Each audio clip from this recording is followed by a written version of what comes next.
Hi guys, and welcome for a new episode of Dubai Wellness Talk. I'm gonna be your host. My name is Allaoua Gaham, as known as Allaoua Yoga. I'm so happy today, I'm so thrilled to receive one of my favorite guests of all the talk and my friend Soniya. How are you doing, Soniya? Oh, I'm sweet. I'm well, how are you?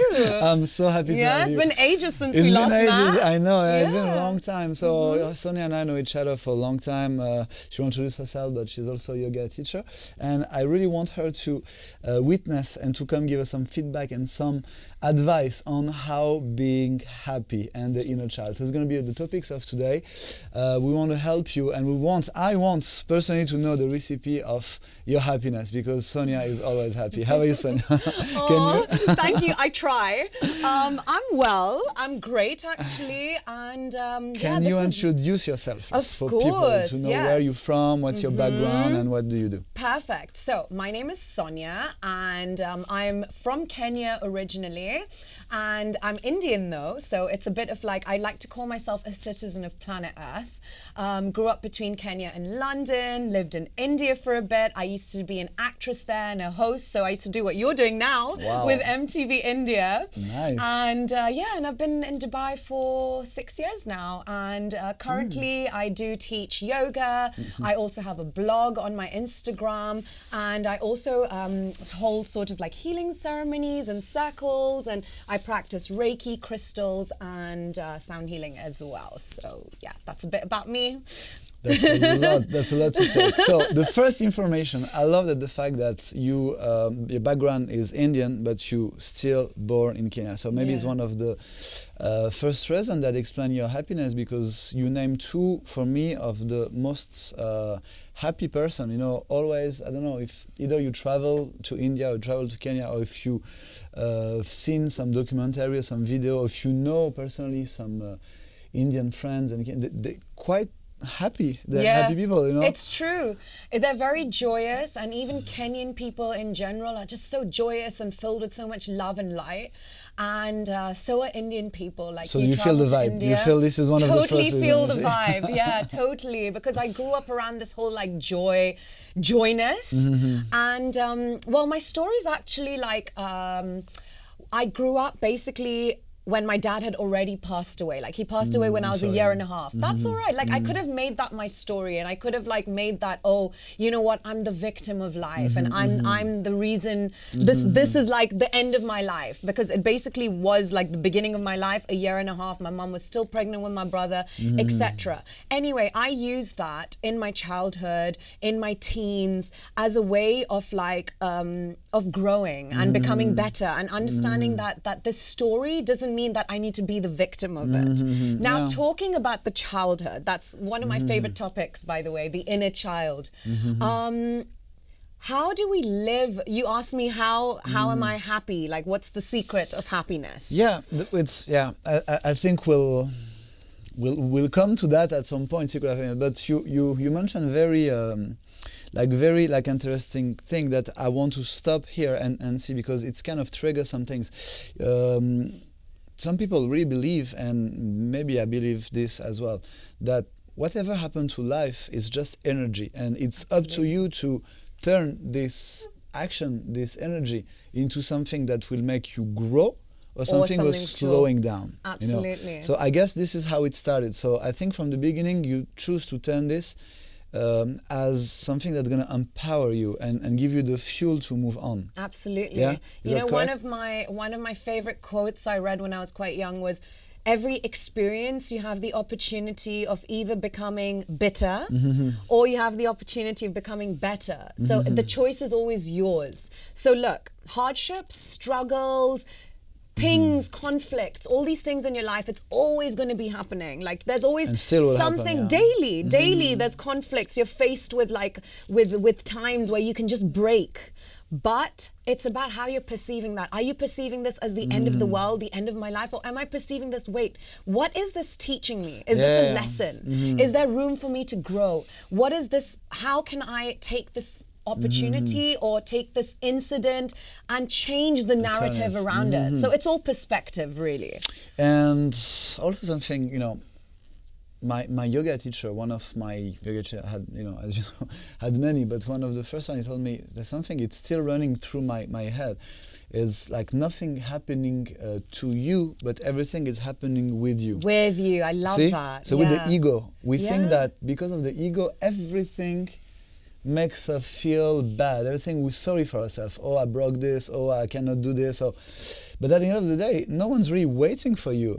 The world keep on flowing whatsoever. It's still going to move. Exactly. Either you follow, you move on, either you stop and then you feel sorry for yourself.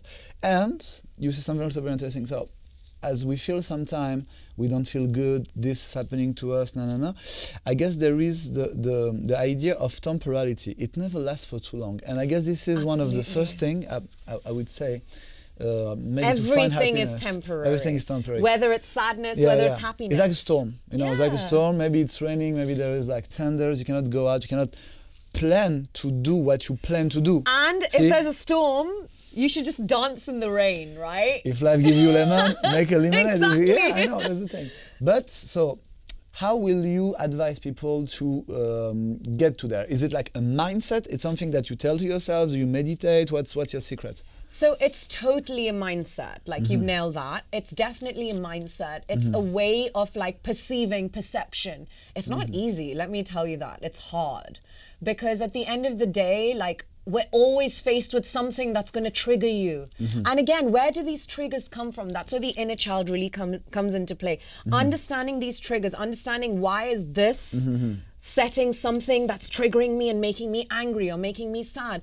And then you realize that everything is a pattern that goes back to when you were little, something that you think you've healed from, but you're kind of pushing it away. What are perceptions? What is our understanding of life? It's what we've learned as a child, that what's good and what's bad, what's right and what's wrong. So why is something triggering you? What can you understand from it? What can you go back into your life, into your journey? Exactly. And then, sort of pinpoint, okay, you know what?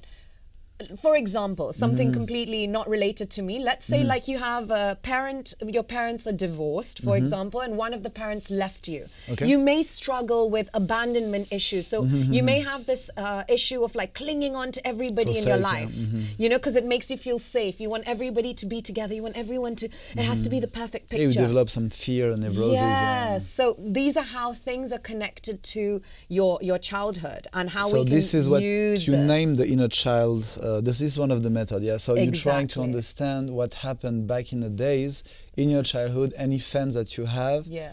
It's the consequences today that you don't trust people. You have like this issue. Yeah, everything. So even the happy part of it. Yeah. Like why do certain things? Yeah, and again you can relate it. It's so this is very interesting that you said that, because we always try to understand problems, but we don't try to understand happiness. This is we all try to kind of look for the root cause of everything, but usually something that annoys us, something negative. But I think also it's interesting to do the same mechanism, but to look for the root on why I'm happy with that, what this makes me, what I'm passionate with that, what happened in my childhood, See, it's always what yoga teaches us, like get to know yourself better, explore, go through the journey, and that's very interesting. So this is what you call the inner child, yeah? So this is what you do. And when you were saying this, I just thought of something else, which one of my very dear friends, we did a workshop recently. I wasn't teaching the workshop, I attended it.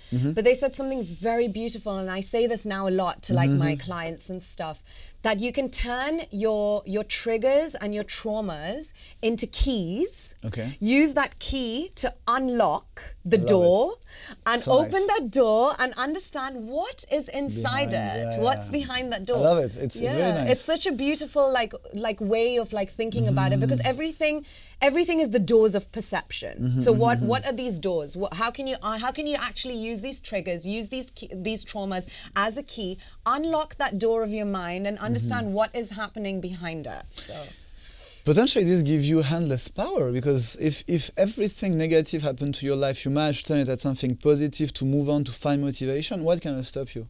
Absolutely. Nothing. Everything will be fuel. It's for what you said initially, what your teacher said, one of your teachers, that things are happening with you, not to you. So the minute you start using that as a perspective, oh wait, you know what? Maybe this whatever, this contract, or I didn't get this job, or I didn't get whatever, didn't happen to me. Trust me, it's so hard in that moment to see it like that. Yeah, because of the oh my God, feelings, ego, fear, ego, emotions, exactly. It's so Anger. hard. But you will eventually, whether it's then, whether it's 2 years down the line, you look back, you're like, oh, whoa, that job I lost, or I didn't get this because my turn of events. So the moment you start realizing and understanding and being like, you know what, this is okay, I'm okay. There's a reason. What is the lesson? What can I learn from this? How can I move on from this? How can I make this experience help me grow and become better? Then really it's perception. If I had to put everything into one word, happiness is perspective. That's what it is. It's very wise, and it's very true to my opinion, because see, anything, let's take just, I don't know, like a pen. See, like take a pen, right? So if you look at the pen from the side, it looks like a line, okay? If you turn and look at the pen from the looks like a circle. Like a circle with something in it. From the back, it may look like, rectangle, like or something. Different shape. From the top, from the corner. I love so that. At the end of the day, it's still the same pen. You know. So I will see that like different part of your life. Maybe when you are 20 years old, you look at the pen at this angle. At 30, maybe you look at this angle. Maybe you like the other angle better, but you don't know, maybe the other angle will be even better. So this is really... It's all perspective. Perspective and temporality. I guess the time plays a major role as you understand that everything is temporary. That means also you have to accept that happiness can be temporary as well. You know? So it's okay not to be always happy. That's what I was saying as well. Because sadness, grief, all these things. Okay, another thing, sometimes I've noticed this is a big trend right now in the whole spiritual kind of like world, online and offline, and like what people are always like, oh, choose joy and be happy. Yes, choose joy, be happy. But when you have that sadness, like let's say you've lost a family member or a pet or something, and you go through that, it's also important to feel those emotions, because if you're not feeling that sadness, you're not feeling that anger, you're not being honest to that emotion in that moment, then again it becomes like you're pushing it away, it's going into that bank of like emotions in the back of your head, and then later in the future when something happens like this, you're going to view it as like something that triggers you. So you need to process sadness, anger. You need the yin yang. Yeah, exactly. That's my favorite symbol, actually. If we don't have the pain, we didn't know what happiness is. Yeah.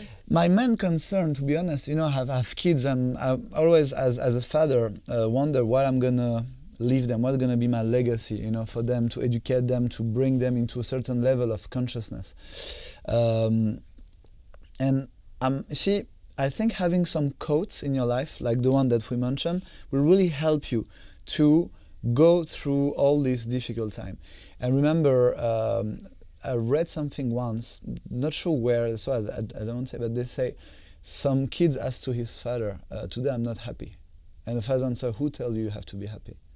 See? So then you start seeing happiness as a reward, as something precious and rare. So whatever is precious needs to be rare. Absolutely. If you're happy every day, it's no point in it. Yeah, you lose your happiness. Yeah. Now, this is my concern. Difference between pleasure and happy. And I guess the society that we live in... It's a very thin line. It's a very thin line. It's getting thinner, I would say, with all this... online and internet, it's like internet really enhance everything, good and bad at the same time. So anything goes faster.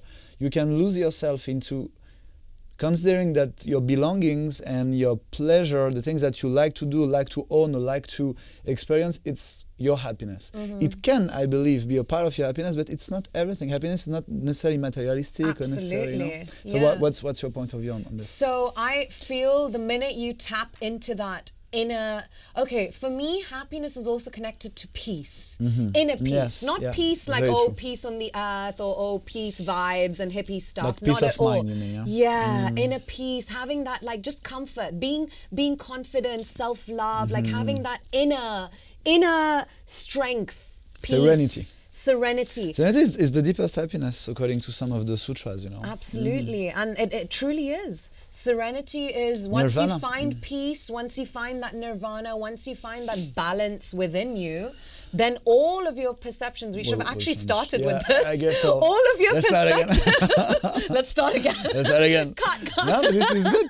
This is actually a very good mechanism to go. That's what it is. You tap into your inner peace. You'll be able to, when you're peaceful inside of you, you'll be able to find that inner world peace, outer world peace. What does that mean? When I am happy and I'm peaceful and I'm at complete nirvana or serenity within myself, I can then take that feeling and that perspective outwards, and then your whole world you'll just view it like that. Yeah, you can someone even will trigger you, like, when they cut you on traffic when you're driving, you're like, whatever, I'm so happy, like let it be. They're going through something. This is the real strength. See, like a lot of people are wondering, how can I get stronger? This is the real strength. Not get affected by what's happening around you to the point that it starts consuming you from inside, That's, I feel, the highest point of a yogi as such, is neutral. I think that's the word we're trying to look for.